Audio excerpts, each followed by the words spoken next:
ಡಿ.ಕೆ. ಶಿವಕುಮಾರ್ ಅವರು ನಾಳೆ ಈ ನಾಡಿನ ಮುಖ್ಯಮಂತ್ರಿಯಾಗಿ ಪ್ರಮಾಣ ವಚನ ಸ್ವೀಕರಿಸ್ತಾ ಇದ್ದಾರೆ.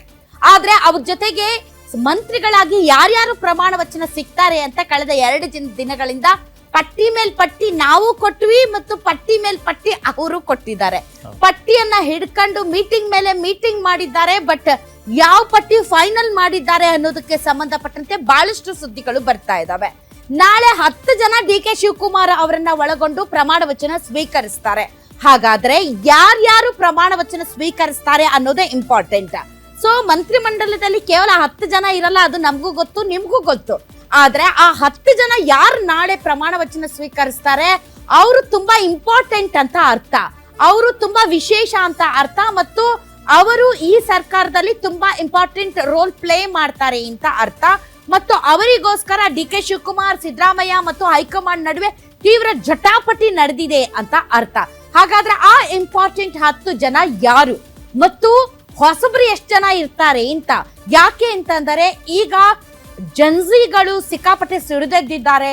ಕಾಕ್ರೋಚ್ ಪಾರ್ಟಿ ಅಂತ ಎಲ್ಲ ಬಹಳಷ್ಟು ಬೇರೆ ಬೇರೆ ಮೂವ್ಮೆಂಟ್ಸ್ಗಳು ಶುರುವಾಗ್ತಾ ಇದೆ.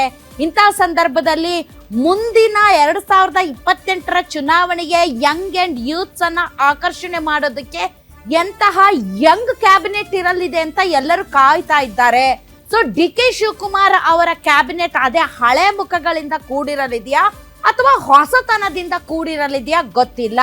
ಡಿ.ಕೆ. ಶಿವಕುಮಾರ್ ಅವರು ಕೇವಲ ಮುಖ್ಯಮಂತ್ರಿ ಆದ್ರೆ ಸಾಕಪ್ಪ, ಈ ಕ್ಯಾಬಿನೆಟ್ ಹೆಂಗಾದ್ರೂ ಇರ್ಲಿ ಅಂತ ಸುಮ್ನಾಗ್ತಾರ, ಅಥವಾ ಮುಂದಿನ ಮುಖ್ಯಮಂತ್ರಿ ಆಗೋದಕ್ಕೆ ಬೇಕಾದಂತ ಕ್ಯಾಬಿನೆಟ್ ಅನ್ನ ಅವರೇ ರೂಪಿಸ್ಕೊಳ್ತಾರ? ರಾತ್ರಿ ಕಳೆದು ಬೆಳಗ್ಗೆ ಆಗೋವರೆಗೂ ಕನ್ಫರ್ಮೇಶನ್ ಇರಲ್ಲ ಯಾರಿಗೂ. ಕಾಲ್ಗೋಸ್ಕರ ಎಲ್ಲರೂ ವೇಟ್ ಮಾಡ್ತಾ ಇದ್ದಾರೆ. ಮೊಬೈಲ್ ಫೋನ್ ನ ಇಲ್ಲೇ ಇಟ್ಕೊಂಡು ಕೂತಿದ್ದಾರೆ. ಫೋನ್ ಬಂದು ನಾಳೆ ನೀವು ಪ್ರಮಾಣ ವಚನ ಸ್ವೀಕರಿಸ್ತೀರಾ ಅಂತ ಹೇಳೋ ಒಂದು ಮಾತಿಗೆ ಬಹಳಷ್ಟು ಜನ ಶಾಸಕರು ಕಾಯ್ತಾ ಇದ್ದಾರೆ. ಹಾಗಾದ್ರೆ ಯಾರಾಗ್ತಾರೆ ಮಂತ್ರಿ? ಡಿ.ಸಿ.ಎಂ ಹುದ್ದೆ ಇದೆಯಾ ಇಲ್ವಾ?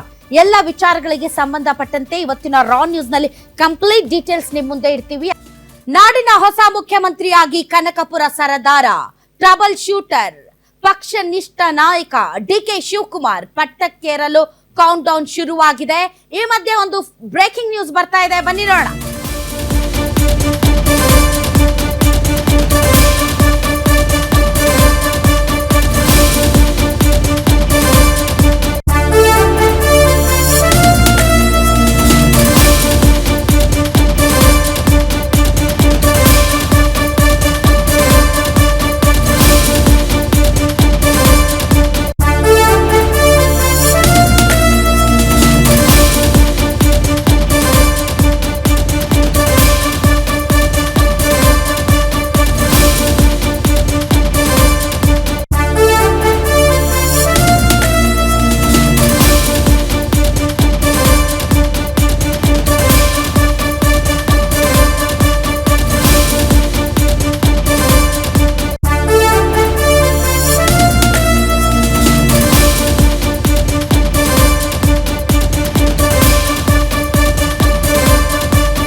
ಎಸ್ ಡಿಸಿಎಂ ಹುದ್ದೆ ಕೊಡ್ಬೇಕಾ ಬೇಡವಾ ಅನ್ನೋದ್ರ ಬಗ್ಗೆ ಸಿಕ್ಕಾಪಟ್ಟೆ ಚರ್ಚೆ ನಡೆಯಿತು.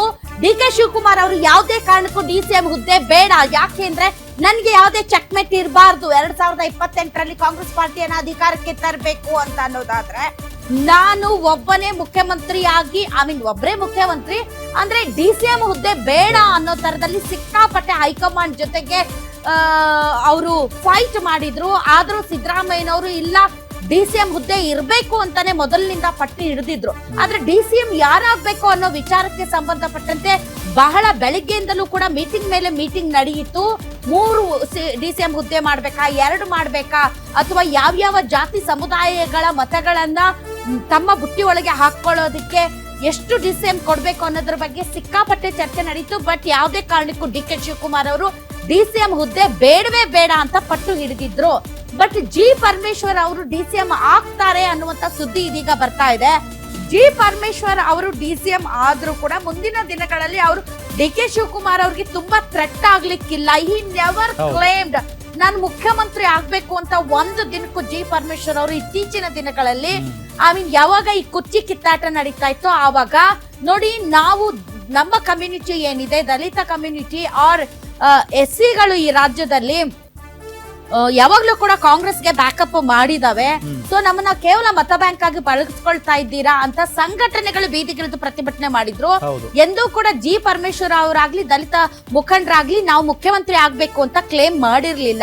ಬಟ್ ಜಿ ಪರಮೇಶ್ವರ್ ಅವರು ಅತ್ಯಾಪ್ತರು ಸಿದ್ದರಾಮಯ್ಯನವರಿಗೆ ಅಂಡ್ ಆ ಕಮ್ಯುನಿಟಿ ಏನಿದೆ ಆ ಕಮ್ಯುನಿಟಿಯನ್ನ ಸಮಾಧಾನ ಮಾಡೋದಕ್ಕೆ G Parameshwar is best choice.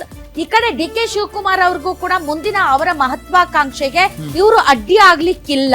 ಯಾಕೆಂದ್ರೆ ತುಂಬಾ ಕ್ವೈಟ್, ಏನ್ ಹೈಕಮಾಂಡ್ ಹೇಳುತ್ತೋ ಅದನ್ನ ಅವರು ಪರಿಪಾಲಿಸುವಂತವ್ರು, ತುಂಬಾ ಎಕ್ಸಾಗರೇಷನ್ ಇಲ್ಲ, ತುಂಬಾ ಓವರ್ ಬಿಲ್ಡಪ್ ಇಲ್ಲ, ಆ ತರದ ಒಂದು ವ್ಯಕ್ತಿತ್ವ ಜಿ ಪರಮೇಶ್ವರ್ ಅವರು. ಕೊಟ್ಟದ್ದನ್ನ ನೀಟಾಗಿ ತುಂಬಾ ದೀನತೆಯಿಂದ ಸರಳವಾಗಿ ನಿಭಾಯಿಸುವಂತವ್ರು. ಸೊ ಅವರು ಮುಂದಿನ ದಿನಗಳಲ್ಲಿ ನಾನು ಮುಖ್ಯಮಂತ್ರಿ ಆಗಬೇಕು, ನಾನು ಡಿ.ಕೆ. ಶಿವಕುಮಾರ್ ಅವ್ರ ಜೊತೆಗೆ ಫೈಟ್ ಮಾಡಬೇಕು, ಅವ್ರ ಜೊತೆಗೆ ಫೈಟ್ ಮಾಡಿ ನಾನು ಮುಂದಿನ ದಿನಗಳಲ್ಲಿ ಪಕ್ಷವನ್ನ ಅಧಿಕಾರಕ್ಕೆ ತರಬೇಕು, ಅಧಿಕಾರಕ್ಕೆ ತಂದು ನಾನು ಮುಖ್ಯಮಂತ್ರಿ ಆಗಬೇಕು ಅನ್ನೋ ತರದಲ್ಲಿ ಅವ್ರು ಯಾವ ಆಟಿಟ್ಯೂಡ್ ಕೂಡ ಕಾಣ್ತಾ ಇರ್ಲಿಲ್ಲ. ಬಟ್ ಅವ್ರು ರೆಪ್ರೆಸೆಂಟ್ ಮಾಡುವಂತಹ ಕಮ್ಯುನಿಟಿ ಏನಿದೆ ಅದಕ್ಕೆ ಜಸ್ಟಿಫಿಕೇಶನ್ ಮಾಡೋದಕ್ಕೆ, ಸೋಷಿಯಲ್ ಜಸ್ಟಿಸ್ಗೋಸ್ಕರ ಅವ್ರಿಗೆ ಡಿಸಿಎಂ ಹುದ್ದೆ ಕೊಟ್ಟರು ಕೂಡ ಆಶ್ಚರ್ಯ ಪಡ್ಬೇಕಾಗಲ್ಲ.